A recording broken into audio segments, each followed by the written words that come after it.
Hi, I'm Rayanne Bennett with the Diocese Office of Communications, and we're bringing you today a very special visit with Bishop David O'Connell. So, Bishop, let's begin with the question everyone is wondering. How are you feeling?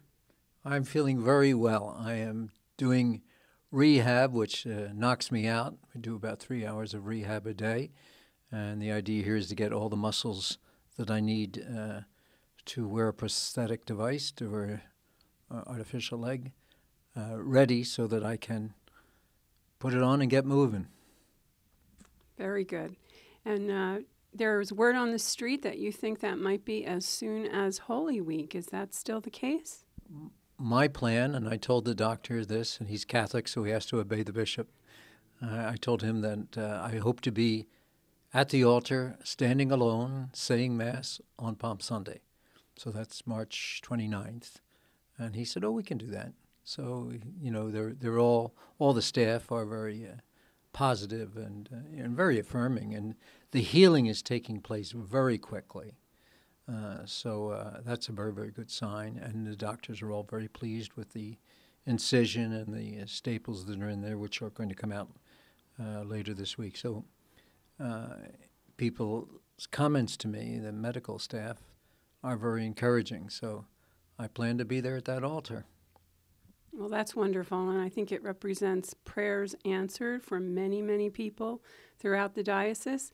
I'm sure you are well aware of the outpouring that has occurred since news of your surgery was published. What's your take on how people have responded? Well, I'm overwhelmed is the word. Each year, as you know, because I send the note to you, to put in the monitor that I'm grateful for all the Christmas cards and greetings, but there's no way I could possibly answer them. Well, this year I had all those Christmas cards, and then very quickly, hundreds and hundreds and hundreds of cards and notes and letters and emails and phone calls just wishing me well. It's a very humbling feeling that I do feel people care and love me and are grateful for our opportunity to be together in the Diocese of Trenton. So I want to say thank you to everybody. I'm going to give the same note that I'm not going to be able to answer all these beautiful messages. I've gotten blankets, prayer shawls from different parishes. St. David the King sent me one, and some other parishes sent me blankets. So I'm warm, especially this week, which was so cold. But just very, very grateful to the people for all that they've done to show me their care and support and love. That is great. We've been seeing a lot of it at the Chancery as well. Speaking of the Chancery and the administration of the diocese and the normal duties and responsibilities that you have, how is that all working out during your rehabilitation? It's working out very well. My secretary, Deacon Jason, brings the mail in that I need to look at, need to read. I'm in touch with the Chancellor, Tony Mingarino. In fact, he was here last night, and we went through a number of things that needed my attention. If anything needs to be signed or by the bishop, we take care of that very, very quickly. And it's great to have the technology that we have because I'm back and forth, as you know, back and forth with everybody. And if they have questions or something that they need addressed, I'm able to do it electronically, which is very good. At the same time, I know that you are missed during your rehabilitation, your convalescence. I understand that masses for healing are being said for you, special prayer services, daily rosaries have been committed. What has this offered to you in the way of your faith life? Well, I've always said that the most important thing to me is the transmission of faith, and to be in this circumstance, in this situation, gives me yet a deeper or a fuller opportunity to reflect on what faith means, and to be accepting of God's will. When people are in situations like this, or health situations, serious ones, it can be very discouraging and disappointing to them. When their plans don't work out. For me, I had great plans for Christmas and it just didn't happen. In fact, the doctors told me that had I delayed another day, I would have been spent Christmas in heaven. So it was pretty scary kind of thing. But I tell you, that evening, after I had the emergency surgery and they removed the ankle, which seemed to be the place where the osteomyelitis, the bone infection, was rooted, and then I had the sepsis, which was the life-threatening part of this episode. I thought deeply about the places that I've been and the people that I've contacted or worked for, people that I've tried to serve, and it was a tough bit of time that night, but I said to the Lord, I said, I'm in your hands, and I'm ready. I'm ready for you if the time is now. The time is now, and I'll come willingly and happily. I wouldn't mind if you gave me some more time, but I felt a certain sense of peace wash over me. And before I went to bed, I had my rosary, as I usually do, and I fell asleep with the rosary in my hand. And when I woke up the next day, I said, well, maybe I have a little more to do in the Diocese of Trenton. And we had the surgery, and the surgery went extremely well.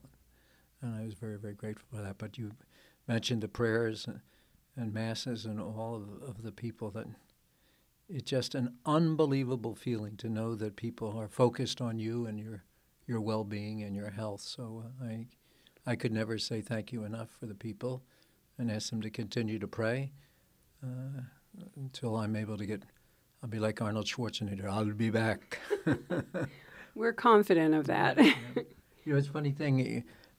So many things during those days, my teeth broke for some reason while I was in the hospital. My mother got sick. We had to place her in nursing care, and some friends of mine suddenly died during that time, and I just thought, oh, my Christmas is supposed to be a little bit different than that.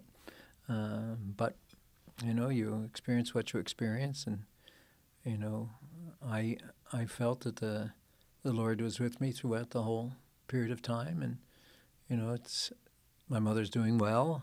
My friends, I've been able to pray for them for their eternal rest, and as you mentioned, the life goes on in the diocese, and I'm able to do what I can.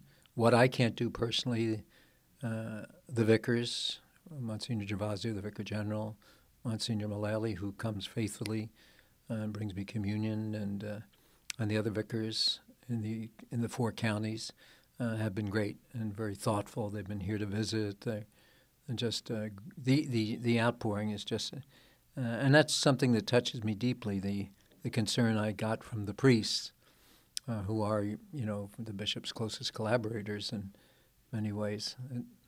It was great to feel their love and their support at this time, and their desire to see me back on the bench and off the bench and doing some work. Is there anything else that you might want to add and say to the people in the diocese?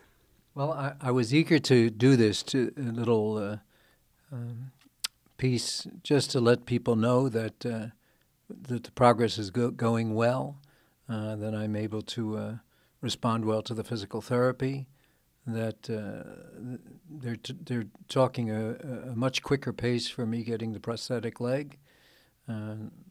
All the doctors are saying, once you get that leg, people are not going to know that you ever had anything wrong with your leg. So that's very, very encouraging.